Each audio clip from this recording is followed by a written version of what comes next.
할렐루야. 여러분 안녕하세요. 오늘도 우리와 함께 하시며 은혜를 베풀어 주시는 살아계신 하나님을 찬양합니다. 오늘 말씀은 지난주에 이어서 타락한 천사장인 사단 마귀의 활동과 사단이 사람들을 어떻게 공격하는지 기록된 말씀을 따라서 살펴보도록 하겠습니다. 욥기 1장 9절 말씀. 사단이 야훼께 대답하여 가로되 욥이 어찌 까닭없이 하나님을 경외하리이까. 주께서 그와 그 집과 그 모든 소유물을 산울로 두심이 아니니까. 주께서 그 손으로 하는 발을 복되게 하사 그 소유물로 땅에 널리게 하셨음이니이다. 이제 주의 손을 펴서 그의 모든 소유물을 치소서.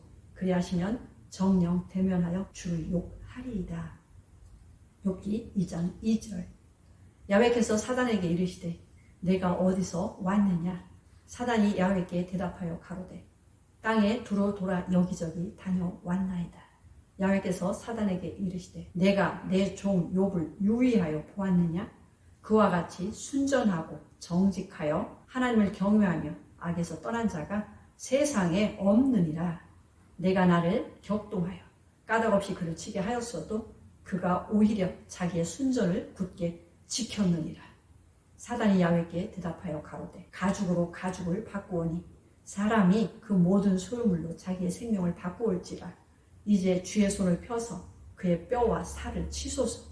그리하시면 정령 대면하여 주를 욕하리이다. 이 말씀에서 하나님께서 욥을 칭찬하고 계십니다. 욥처럼 순전하고 정직하여 하나님을 경외하며 악에서 떠난 자가 세상에 없다라고 욥을 자랑스러워 하십니다. 그런데 사단은 욥을 비난하고 욕을 합니다. 욥이 하나님을 경외하는 것은 하나님께서 욥이 하는 모든 일에 복을 주셨기 때문입니다. 하나님께서 그의 모든 소유를 빼앗아 보세요. 그러면 정녕 하나님을 욕하게 될 것입니다. 그리고 그의 몸에 뼈와 살을 쳐 보세요. 그러면 정말 하나님을 욕하고 떠나갈 것입니다. 인생의 마음을 홀로 다 아시는 하나님께서 욥이 하나님을 얼마나 사랑하는지 다 아셨을 뿐만 아니라 어떠한 고난을 당해도 견디고 하나님을 떠나가지 않을 것을 아셨기 때문에 하나님께서 욥을 정금같이 단련하시려고 어려운 시련을 허락하신 것입니다. 욥은 사람으로서는 견딜 수 없는 마음의 고통과 육체의 질병으로 신음하는 순간순간에도 어리석게 하나님을 원망하는 말을 하지 않고 오직 나의 가는 길을 그가 아시나니 나를 단련하신 후에는 내가 정금같이 나오리라고 믿음의 고백을 하며 불같은 사단 마귀의 모든 시험을 견디며 이겨낸 것입니다. 결국 하나님께서 승리한 욥에게 이전에 받은 복보다 갑절의 복을 부어주셔서 그의 인생을 더욱 존귀하게 하신 것을 성경을 통하여 우리는 알고 있습니다. 이처럼 오늘날도 사단 마귀는 하나님의 사람들을 참수하며 실족시키기 위하여 온갖 수단 방법을 가리지 않고 다 동원하여 사람들을 공격하고 있다는 사실을 우리는 알아야 합니다. 이번에는 사단과 그의 부하들인 악한 영들이 사람 안에 들어와서 하나님께서 각 사람에게 주신 주권과 자유를 탈취하고 그 사람들을 파멸시키기 위하여 조종하는 실례들을 살펴보도록 하겠습니다. 누가복음 11장 24절 말씀. 더러운 귀신이 사람에게서 나갔을 때에 물 없는 곳으로 다니며 쉬기를 구하되 얻지 못하고 이에 가로되 내가 나온 내 집으로 돌아가리라 하고 와 보니 그 집이 소재되고 술이 되었거늘 이에 가서 저보다 더 악한 귀신 7을 데리고 들어가서 거하니 그 사람의 나중 형편이 전보다 더 심하게 되느니라. 이 내용은 더러운 귀신이 사람 속에서 활동하다가 그 사람에게서 쫓겨나와서 물 없는 곳으로 다니며 쉬기를 구하였으나 얻지 못했다라고 기록을 하고 있습니다. 더러운 귀신이 사람 속에서 활동하다가 그 사람에게서 쫓겨나와서 물 없는 곳으로 다니며 쉬기를 구하였으나 얻지 못하게 되자 자신이 거했던 그의 집, 즉 그 사람 안으로 다시 돌아가 보니 그 집이 깨끗하게 청소가 되고 수리된 것을 발견하게 됩니다. 그러자 그 귀신이 저보다 더 악한 귀신 7을 데리고 그에게 들어가서 거하게 되니 그 사람의 이후 형편이 이전보다 더 심하게 고통을 받게 되었다고 기록을 하고 있어요. 이 말씀을 통해서 알 수 있는 것은 더러운 귀신들이 사람 안에서 주인 노릇을 하며 사람들을 괴롭히고 결국에는 그것들이 들어가게 될 불못으로 함께 끌어가고 있다는 사실을 알 수 있습니다. 마가복음 9장 17절 말씀도 보겠습니다. 무리 중에 하나가 대답하되 선생님, 벙어리 귀신 들린 내 아들을 선생님께 데려왔나이다. 귀신이 어디서든지 저를 잡으면 거꾸러져 거품을 흘리며 이를 갈며 그리고 파리하여 가는지라. 내가 선생의 제자들에게 내어 쫓아달라 하였으나 저희가 능히 하지 못하더이다. 대답하여 가라사대 믿음이 없는 세대여, 내가 얼마나 너희와 함께 있으며 얼마나 너희를 참으리요. 그를 내게로 데려오라 하시네. 이에 데리고 오니 귀신이 예수를 보고 곧 그 아이로 심히 경련을 일으키게 하는지라. 저가 땅에 엎드러져 굴며 거품을 흘리더라. 예수께서 그 아비에게 물으시되 언제부터 이렇게 되었느냐 하시니 가로되 어릴 때부터니이다. 귀신이 저를 죽이려고 불과 물에 자주 던졌나이다. 그러나 무엇을 하실 수 있거든 우리를 불쌍히 여기사 도와주옵소서. 예수께서 이르시되 할 수 있거든이 무슨 말이냐. 믿는 자에게는 능치 못할 일이 없느니라 하시니 곧 그 아이 아비가 소리질러 가로되 내가 믿나이다. 나의 믿음 없는 것을 도와주소서 하더라. 예수께서 무리에 달려 모이는 것을 보시고 그 더러운 귀신을 꾸짖어 가라사대 벙어리 되고 기먹은 귀신아, 내가 내게 명하노니 그 아이에게서 나오고 다시는 들어가지 말라 하시매 귀신이 소리지르며 아이로 심히 경련을 일으키게 하고 나가니 그 아이가 죽은 것 같이 되어 많은 사람이 말하기를 죽었다 하나 예수께서 그 손을 잡아 일으키시니 이에 일어서니라. 한 아이의 아버지가 벙어리 귀신 들린 자기 아들을 고쳐달라고 예수님께 와서 간청을 합니다. 예수께서 벙어리 귀신이 들려서 말을 하지 못하는 아이에게서 더러운 귀신을 쫓아내시자 아이의 혀가 풀리고 말을 하는 놀라운 사건을 성경을 통해서 우리가 알 수가 있습니다. 사단 마귀의 부하들인 악한 귀신들은 사람의 혀를 사로잡고 한평생 벙어리로 살아가도록 지배하는 강력한 능력을 가지고 조종하는 원수인 것을 보여주고 있습니다. 누가복음 22장 3절 말씀. 12 중에 하나인 가롯신이라 부르는 유다에게 사단이 들어가니 이에 유다가 대제사장들과 군관들에게 가서 예수를 넘겨줄 방책을 의논하매 요한복음 12장 3절.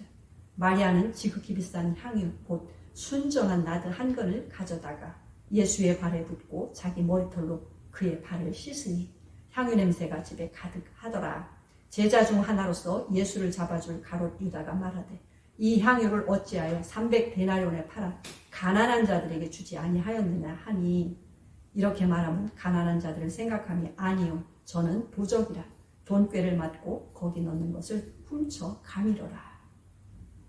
예수님의 12 제자 중에 하나인 가롯 유다의 마음속에 사단이 들어갔다고 성경에 기록되어 있어요. 가롯 유다에게 사단이 들어간 이유는 그가 진실한 마음으로 예수님을 구주로 믿고 섬긴 것이 아니라 자기 욕심을 채우기 위하여 예수님을 따라다니며 예수님의 제자가 된 것이라고 성경은 증거하고 있어요. 겉으로는 가난한 사람을 유하는 것처럼 말을 하지만 속으로는 300데나리온의 향유값을 훔쳐가려는 도적이라고 사람의 마음을 홀로 다 아시는 예수께서 말씀을 하고 계십니다. 열심히 예수님을 따라다니며 예수님의 재정 관리까지 맡길 만큼 충실한 것 같이 보였으나 그 속마음은 탐욕으로 눈이 멀어서 자기의 구주이신 주 하나님을 팔아버리고 파멸의 길을 가게 된 것입니다. 가룟 유다의 삐뚤어진 마음을 사단 마귀가 파고 들어가서 유다의 생각을 지배하고 결국 가룟 유다는 사단 마귀의 종이 되어 영원히 멸망받을 곳으로 떨어지고 말았습니다. 가룟 유다는 이 세상에 태어나지 않은 것이 그 자신에게 나았을 것이라고 성경은 기록을 하고 있습니다. 마태복음 8장 28절 말씀 보겠습니다. 또 예수께서 건너편 가다라 지방에 가심에 귀신 들린 자 둘이 무덤 사이에서 나와 예수를 만나니 저희는 심히 사나워서 아무도 그 길로 지나갈 수 없을 만하더라. 이에 저희가 소리질러 가로되 하나님의 아들이여 우리와 당신과 무슨 상관이 있나이까? 때가 이르기 전에 우리를 괴롭게 하려고 여기 오셨나이까 하더니 마침 멀리서 많은 돼지떼가 먹고 있는지라 귀신들이 예수께 간구하여 가로되 만일 우리를 쫓아내실진데 돼지떼에 들여보내 주소서 한데 저희더러 가라 하시니 귀신들이 나와서 돼지에게로 들어가는지라 온 떼가 비탈로 내리다라 바다에 들어가서 물에 몰사하거늘. 귀신에게 잡혀서 사람의 존엄성을 상실하고 무덤 사이에서 짐승처럼 살아가는 두 사람을 예수께서 고쳐주신 놀라운 사건입니다. 예수께서 더러운 귀신들을 명하셔서 그 사람들에게서 나오게 하셨고 그들이 정상적인 인격체로 돌아와서 살아갈 수 있도록 도와주셨어요. 이 말씀에서도 알 수 있는 것은 사납고 포악한 영들은 사람들 속에서 인생들의 자유를 억압하고 육체와 영혼을 파멸시키는 원수임을 보여주고 있습니다. 누가복음 4장 1절 말씀. 예수께서 성령의 충만을 입어 요단강에서 돌아오사 광야에서 40일 동안 성령에게 이끌리시며 마귀에게 시험을 받으시더라. 이 모든 날에 아무것도 잡수시지 아니하시니 날수가 다음에 줄이신지라. 마귀가 가로되 내가 만일 하나님의 아들이거든 이 돌들에게 명하여 떡덩이가 되게 하라. 예수께서 대답하시되 기록하기를 사람이 떡으로만 살 것이 아니라 하였느니라. 마귀가 또 예수를 이끌고 올라가서 순식간에 천하 만국을 보이며 가로되 이 모든 권세와 그 영광을 내가 내게 주리라. 이것은 내게 넘겨준 것이므로 나의 원하는 자에게 주노라. 그러므로 내가 만일 내게 절하면 다 내 것이 되리라. 예수께서 대답하여 가라사대 기록하기를 주 너희 하나님께 경배하고 다만 그를 섬기라 하였느니라. 사단 마귀는 예수님까지 넘어뜨리려고 시험을 합니다. 예수님께서 40일 금식하고 줄이셨을 때 사단 마귀가 찾아와서 예수님께 천하 만국을 환상으로 보여주며 이 모든 권세와 영광을 내게 줄 것이니 나에게 경배하라고 유혹을 합니다. 마귀는 이것을 누가 자기에게 넘겨준 것인데 내가 원하는 자에게 주겠다라고 했습니다. 만약에 저와 여러분이 40일을 금식을 했을 때 사단 마귀가 하나님의 음성으로 찾아와서 천하 만국의 영광을 환상으로 보여주며 경배하라고 한다면 어떻게 할까요? 40일 금식 기도를 하나님께서 응답하셨다고 엄청 좋아하며 할렐루야 하지 않을까요? 만약에 저와 여러분이 그렇게 했다면 사단 마귀가 놓은 덫에 걸릴 것입니다. 하나님께서 주신 환상과 음성이 아니라 사단 마귀의 술수인 것을 분명히 알아야 합니다. 예수님은 기록된 말씀으로 마귀를 쫓아버렸어요. 저와 여러분이 이 세상을 살아가면서 싸워야 할 것들은 혈과 육으로 연결된 사람들이 아니라 사람들 배후에서 역사하는 악한 영들임을 반드시 알아야만 합니다. 정리해 보겠습니다. 최초의 조상인 아담과 하와의 실패로 인해 우리는 이 세상을 살아가는 동안 우리 인생의 한판 승부를 해야만 합니다. 왜냐하면 사단 마귀의 종으로 살아간다면 사단 마귀가 가는 그곳으로 우리도 끌려갈 수밖에 없기 때문이죠. 그러나 우리에게 소망이 있는 것은 우리의 구원자 되신 예수께서 사단 마귀의 권세를 깨버리고 승리하셨고 그분 우리의 구원자가 되시겠다고 약속을 하셨습니다. 그러므로 예수께서 우리를 어떻게 구원해 주시고 승리할 수 있도록 도와주시는지를 영생의 말씀인 성경을 통하여 답을 찾고 예수님을 믿고 의지하고 나아갈 때 예수께서 이기고 아버지 보좌에 앉으신 것처럼 우리도 그 자리에 함께 앉게 해주시겠다고 예수께서 약속을 하셨어요. 오늘도 예수님께서 우리와 함께 하시며 승리를 주시는 예수님을 찬양합니다. 다음 시간에도 이어서 사단 마귀의 활동과 역사에 관하여 계속해서 말씀을 드리도록 하겠습니다. 감사합니다.